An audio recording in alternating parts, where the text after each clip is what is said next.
Boa noite. Hoje é quarta-feira, 23 de setembro de 2020. Reforma da Previdência Estadual vai à votação nesta quinta-feira. O projeto será apreciado já com alterações. Disputa judicial pode interferir no processo de relicitação do Aeroporto Internacional de São Gonçalo do Amarante. Empresas de ônibus da capital ganham redução de 50% no ISS e ficam proibidas de reajustarem as passagens até o final deste ano. E você vai ver também, do Rio Grande do Norte, direto para o mercado chinês. O melão potiguar se torna a primeira fruta fresca do país a ser exportada para a China. E ainda, uma entrevista aqui no estúdio com José Lucena, presidente da CDL Natal. Nós vamos falar sobre o Liquida Natal, que começa amanhã. Essas e outras notícias você confere a partir de agora com o Band Cidade, que está no ar.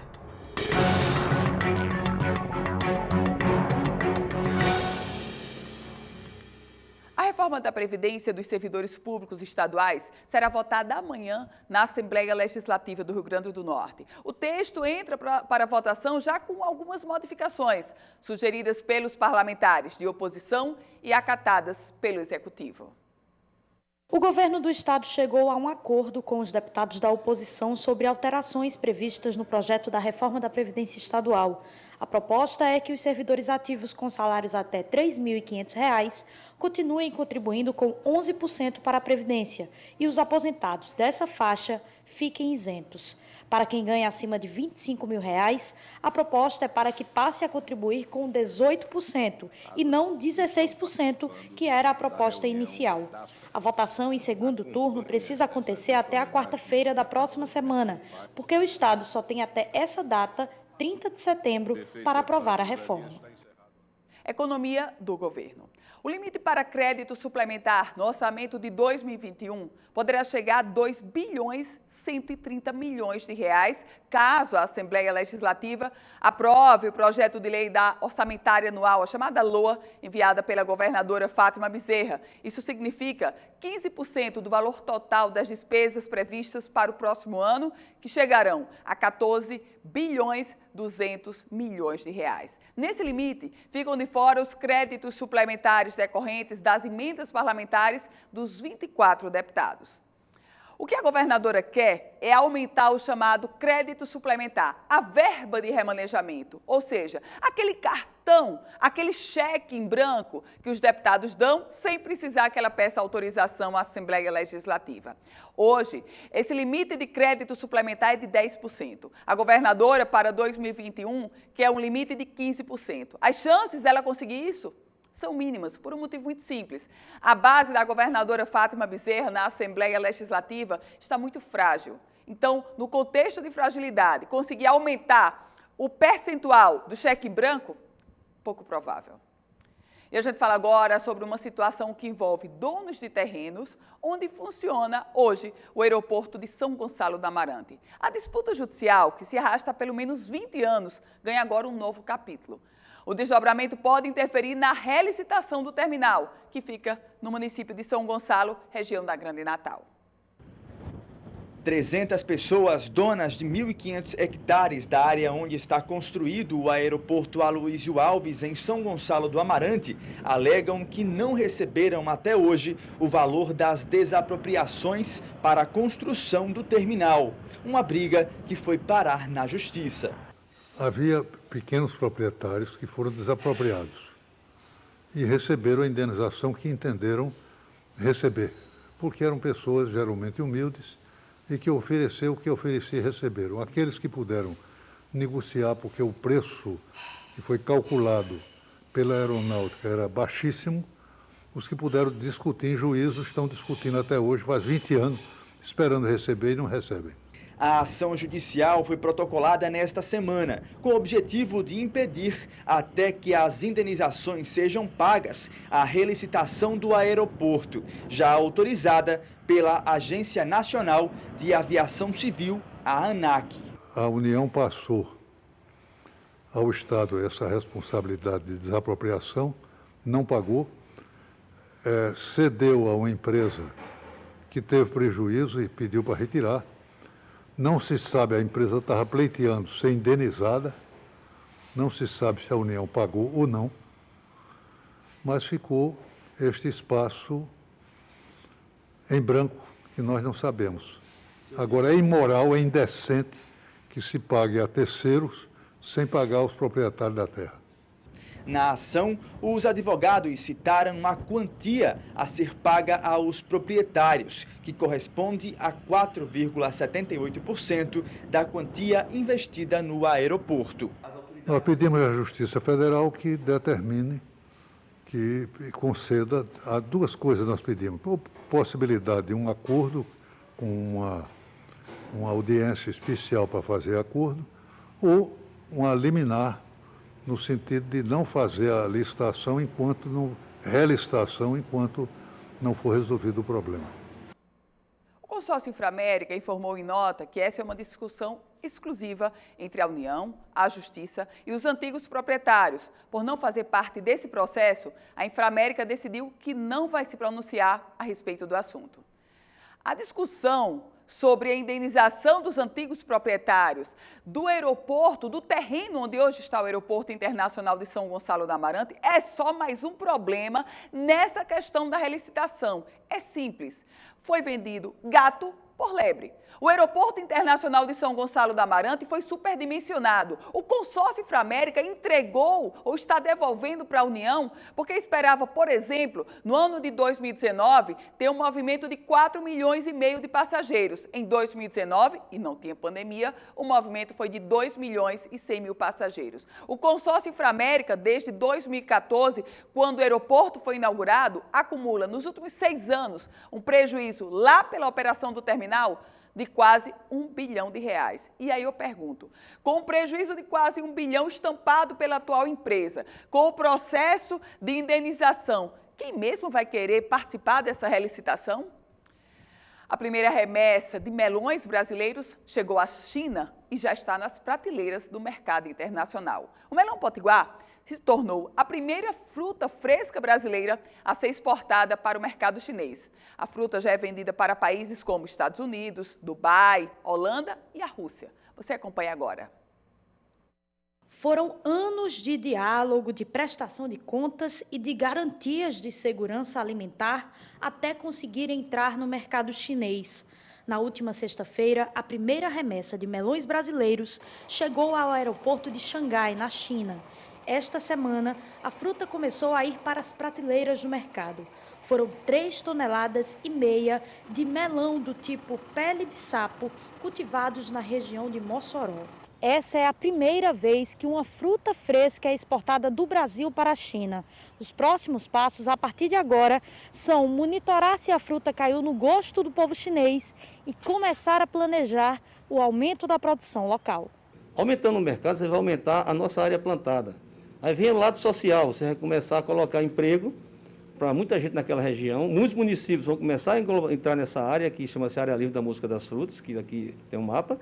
E, feito isso, é o desenvolvimento, ou seja, um mercado grande que, se atingirmos 1% do mercado chinês, para a gente é como dobrar a área que a gente planta hoje.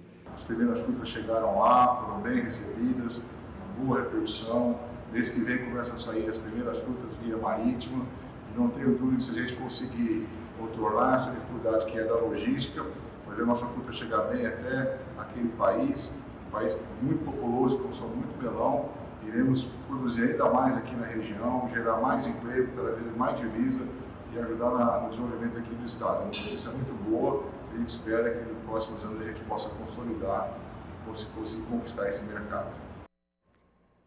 Foi reduzida pela metade a alíquota do Imposto sobre Serviço, o ISS cobrado das empresas de transporte público municipal.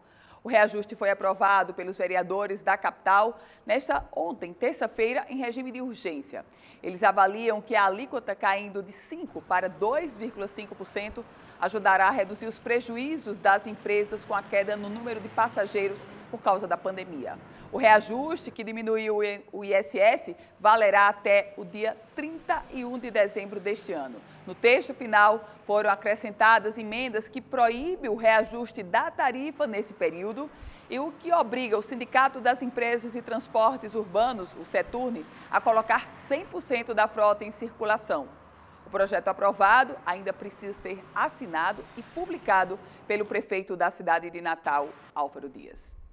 E a gente vai conferir agora a previsão do tempo para amanhã, quinta-feira, em parte da região Nordeste. As informações são da Somar Meteorologia.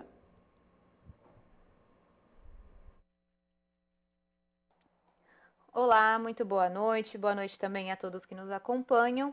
Nesta quinta-feira, a presença de uma área de instabilidade organiza nuvens sobre o interior do Nordeste, mas essa área de instabilidade só vai causar aumento de nebulosidade mesmo, pois não há umidade suficiente para provocar chuva na região. Amanhã em São Luís o dia começa com 25 e a máxima é de 31 graus. Na sexta-feira pode ocorrer pancadas de chuva por conta de um vórtice ciclônico, que é uma circulação de ventos em altos níveis da atmosfera. Amanhã em Teresina, mínima de 22 e máxima de 37 graus. Na sexta-feira, a mesma condição, mínima de 22 e máxima de 37 graus na região. Em Natal, pancadas de chuva isoladas, mínima de 24 e máxima de 29 graus nesta quinta-feira. Na sexta-feira também chove com máxima de até 28 graus. Em Recife, mínima de 23 e máxima de 30 graus, com pancadas de chuva isoladas. E na sexta-feira também pode chover com máxima de 30 graus. Band Cidade faz um breve intervalo, a gente se encontra em um minuto. Com a autorização do Ministério da Saúde para o retorno de até 30% do público nos estádios para jogos da Série A, a Federação Norte-Grandense de Futebol se pronunciou pelo Twitter e pediu sensibilidade das autoridades locais para que as torcidas também possam voltar aqui no estado. E o Ministério Público Federal ajuizou uma ação civil pública para anular a nomeação da atual reitora da UFESA. Essa ação causou um embate entre procuradores da República nas redes sociais. Você acompanha agora. O assunto repercutiu nas redes sociais e causou embate entre os procuradores da República. Ludmila Carvalho Serafim de Oliveira foi nomeada em agosto pelo presidente Jair Bolsonaro, mesmo ficando em terceiro lugar na eleição. O anúncio da nomeação foi feito durante a primeira visita do Jair Bolsonaro ao Rio Grande do Norte como presidente. Para o MPF, a indicação de candidato que não venceu é inconstitucional. No documento, o autor da ação acrescenta que a prática com motivações políticas já se repetiu em 9 universidades federais brasileiras. A nomeação, no entendimento dos promotores, ofende também o artigo 206 da Constituição Federal, que prega a liberdade e gestão democrática do ensino público. E a gente vai agora a Brasília conferir as notícias do dia no Congresso Nacional. Fernanda Martinelli já chega trazendo todas as informações. Olá, Ana Ruth, boa noite a você, boa noite a todos que acompanham o Band Cidade. Estamos de volta aqui direto do Salão Verde da Câmara Federal. Ontem, os deputados aprovaram um projeto que trata sobre alterações no Código Nacional de Trânsito. Esse projeto deveria ter sido analisado na semana passada, mas como as sessões foram canceladas, ficou para essa semana. Entre os principais temas da pauta debatidos, alterações em relação à Carteira Nacional de Habilitação, que hoje vale por 5 anos para os condutores de um modo geral. Com a aprovação desse projeto, a carteira de habilitação passa a valer num período de 10 anos para os condutores até 50 anos. Para os motoristas entre 50 e 70 anos, esse prazo continua em 5 anos. Já para os condutores acima de 70 anos, a troca da carteira deve ser feita a cada 3 anos. Parlamentares também debateram questões relacionadas a um agravamento na pena dos motoristas que dirigirem embriagados. E um outro tema que também tem sido debatido aqui no Congresso Nacional diz respeito à retomada dos trabalhos presenciais, principalmente no Senado da República. Os parlamentares têm procurado ressaltar que durante o período das votações remotas, o trabalho continuou de forma intensa, principalmente em seus mandatos. O deputado Rafael Mota, do nosso estado, destacou os temas que ele trouxe para debate aqui na Câmara Federal. Nós já apresentamos mais de 60 projetos de lei, sendo 15 deles voltados exclusivamente para a pandemia. Entre eles, por exemplo, o corte das taxas de juros do cartão de crédito e também as taxas do cheque especial. A prorrogação também dos prazos dos concursos e a exigência de mais transparência na divulgação desses dados dessa pandemia do Covid-19. Inclusive, uma das propostas que estimula a doação de alimentos foi aprovada pelo plenário da Câmara e já é lei, permitindo que restaurantes, que padarias, que supermercados, eles possam doar alimentos em bom estado, obviamente, mas que não podem mais ser vendidos. Além disso, também o nosso mandato, é importante ressaltar, destinou 17 milhões de reais para a saúde do nosso estado do Rio Grande do Norte, além também do remanejamento de 65 milhões de reais em emendas de bancada para as ações emergenciais no combate à pandemia do Covid-19. De Brasília, Fernanda Martinelli, para o Band Cidade. E agora eu trago um recado do Apvida para vocês. O uso do álcool tem sido fundamental nesse período de pandemia. Estamos adquirindo o hábito de higienizar mãos e objetos, o que é benéfico para a saúde como um todo. Mas é preciso adotar alguns cuidados, pois essa substância pode ser perigosa, principalmente para as crianças. É importante evitar o excesso de resíduo nas mãos para não haver contato com a área dos olhos. O álcool é abrasivo e pode prejudicar a visão. Também é preciso você tomar cuidado para não levar a substância até a boca, para prevenir possíveis infecções. Superfícies quentes após o uso do álcool também devem ser evitadas, já que podem causar queimaduras. Essa foi uma dica do Apvida para você. Para saber mais sobre os planos de saúde, acesse o site apvida.com.br ou você aponta o seu celular para esse QR Code que está aparecendo aqui embaixo. Apvida faz bem para você. E no próximo bloco, eu recebo para uma entrevista aqui no estúdio José Lucena, presidente da CDL Natal. A gente fala sobre o Liquida Natal. O Band Cidade volta em um minuto.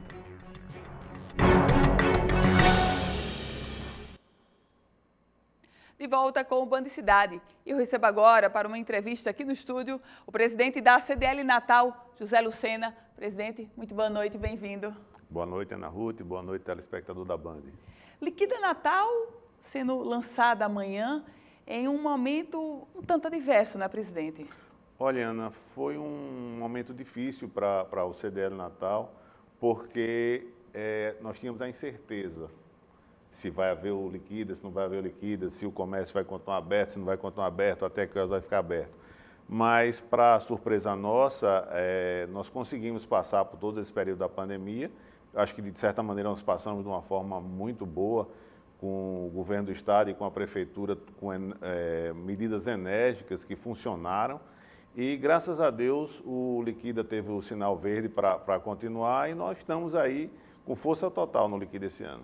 Presidente, como o senhor espera o comportamento do consumidor no Liquida Natal? De repente, uma demanda represada por esse período de isolamento ou um comportamento semelhante ao do ano passado ou, quem sabe, um consumidor temeroso? Ana, a nossa expectativa é a melhor possível. Por quê? Porque nós estamos com a demanda reprimida. Março ninguém saiu de casa, abril ninguém saiu de casa, maio, junho. Então, a gente está acreditando que esse Liquida vai ser o maior sucesso em função desse represamento que aconteceu do consumo. Presidente, normalmente esse Liquida Natal ele aconteceria ou acontece com sorteios, depósito de bilhetes em urnas e tal. Como é que vai ser nesse ano? Esse ano nós fechamos uma parceria com a Secretaria de Tributação, através da Nota Potiguar, certo? Se vocês não tiverem ainda, baixem o aplicativo, tá? É de graça nos apps, tanto na Apple Store quanto no Android, certo? E baixou, cadastrou, automaticamente você está participando do Liquida, basta botar o CPF na nota na hora da emissão da nota. Adesão, aí não do consumidor, mas já olhando para o empresário. Como é que foi a adesão do empresário à versão ou à edição do Liquida Natal 2020? Ana, a adesão esse ano está melhor do que o ano passado, porque muita gente está querendo vender e, se Deus quiser, vai vender muito. Presidente, nesse contexto do Liquida Natal, a gente falava antes de começar o programa, o senhor falava de uma versão híbrida. As lojas virtuais, elas também vão poder participar? Vão sim, qualquer loja. Inclusive, esse ano, além de lojas, nós vamos ter o segmento de restaurantes, bares e similares. Quem quiser aderir, a gente está aceitando esse comércio também, certo? Porque a gente quer, Ana, movimentar a cidade, fazer com que o consumidor volte a comprar na cidade. Não compre fora, compre na nossa cidade, porque você comprando aqui, a economia roda aqui. E, no momento, nós estamos precisando que a economia rode. Quais são os atrativos do Liquida? E atrativos aí já falo para o consumidor. Normalmente tem vários sorteios. O que vai ter o Liquida? Olha, esse ano nós estamos com um carro 0 km, um Toyota Etios, 5 TVs, e o vendedor que for sorteado, que o seu cliente for sorteado, também vai ganhar um prêmio.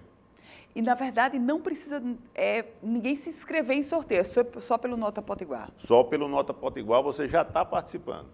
Presidente, eu queria aproveitar a presença do senhor aqui para a gente falar sobre essa retomada do comércio de uma forma geral, nesse período de pandemia.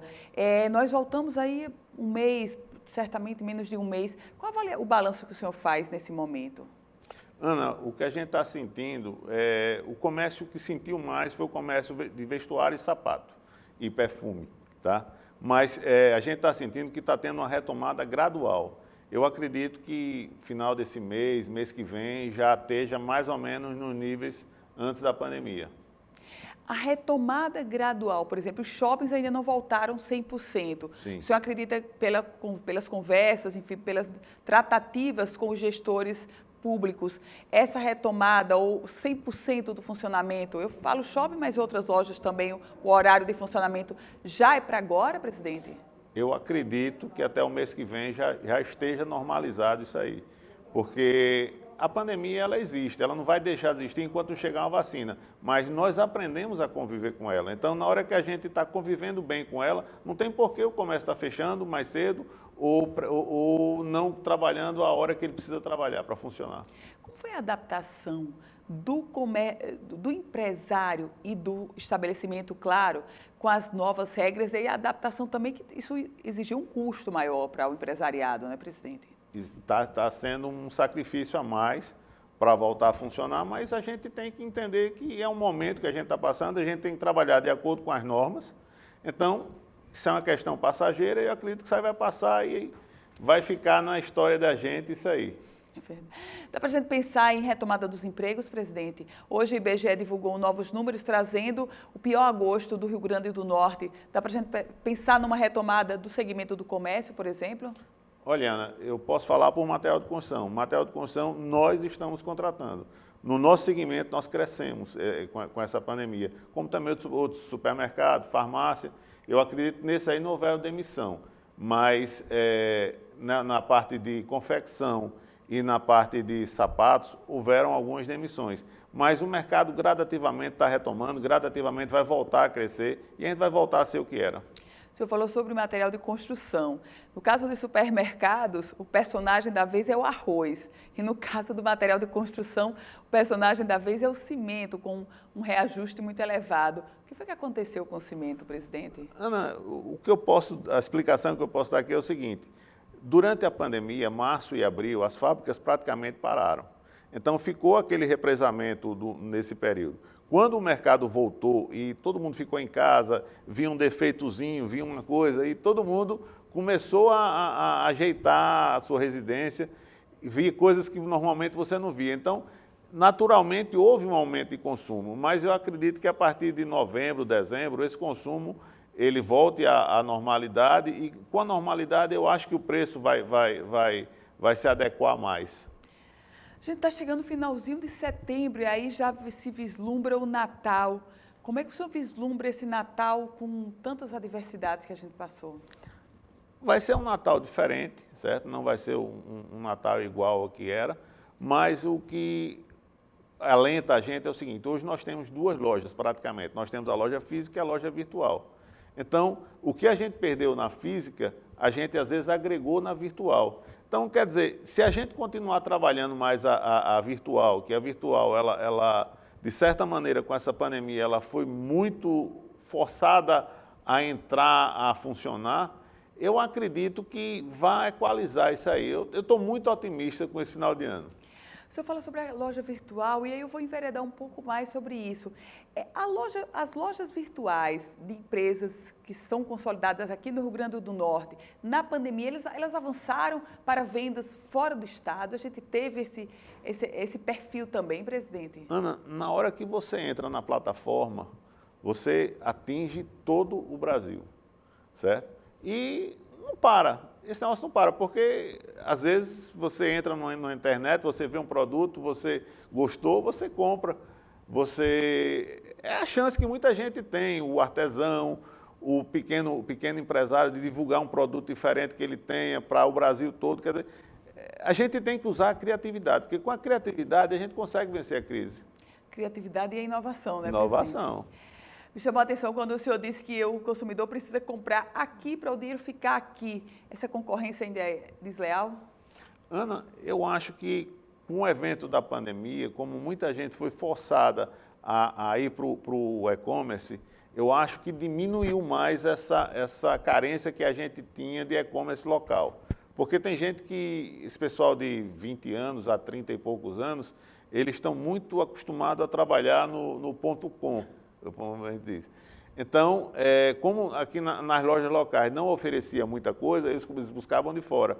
Mas eu acho que com essa pandemia a gente ajustou muita coisa e eu acho que a gente está tendo essa vantagem que a loja de fora não tem, que é a entrega mais rápida. Porque hoje a gente tem o takeaway, nós temos os lockers.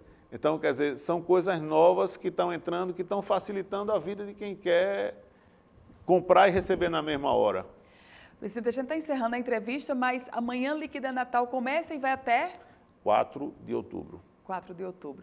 Presidente da CDL Natal, José Lucena, alegria recebê-lo aqui, presidente. Muito obrigada. Muito obrigado, Ana. Boa noite.